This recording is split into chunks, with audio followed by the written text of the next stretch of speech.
Nanay, magandang hapon. Hello.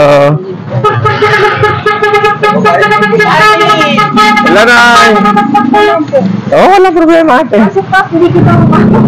Bakit?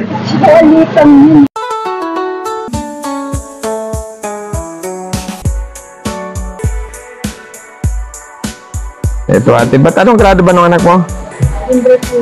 Kinder ba? Ay, ba? Kinder po, tsaka grade 5. Ito, wala tayong dala sa Block 22. Yan.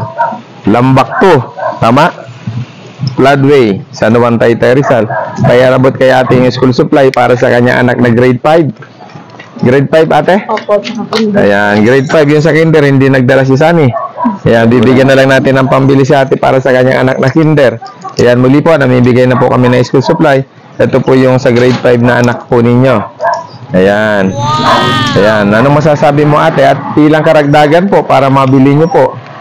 Yung para sa anak 1, 2, 3, 4, 5. Para sa uniforme po ng anak ninyo na kailangan, ito po yung 500 pesos para makadagdag po sa pangangailangan ninyo sa inyong anak. Ano masasabi mo, ate? Maraming salamat po, Kap. Tsaka kagawad po. Ayan. Sa pagpunta niyo po dito sa munti namin bahay po. Ayan. Dito po kami nakapasok sa bahay dahil sabi natin ay kaliitan at nagpapahinga ang kanyang mahal na asawa. Ayaw po na po namin maistorbo. Kaya dito na lang po kami sa kalsada.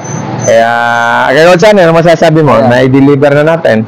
Natupad na po yung pinapangarap na school supply po para po sa ating kababayan. Lola. Kinilin. Siya po ay nabagyan na po ng programang Muntingling. Dahil po sa kanya pong kahilingan na school supply. Yan po, naibigay na po ni Captain Ward. Kaya marami pong salamat sa nag-sponsor po. Ayan. Sa Budigan ni Suki. Ayan, Budigan ni Suki. Sa matatagpuan po sa 426 Lalakaw Street, Mandaluyong City. Barangay Fairview, Mandaluyong City. Ayan. Yan pong Budigan ni Suki. Lahat ng gadget nariyan po. Cellphone, laptop at iba't ibang gamit sa bahay. Kaya ate Jenny, bilang panghuling pananalita, mag-aaral ka na ulit. Ha? Ayan. Maraming salamat po, Kap. Kagawad. Pasensya na po, hindi ko sa munti namin ba, naiyarin po. Okay lang yun natin, hindi po bayan sinasadya namin, lalong hindi po yung sino man. Ang importante po sa namin, may sa katuparan ang kahilingan ng ating mga kababayan.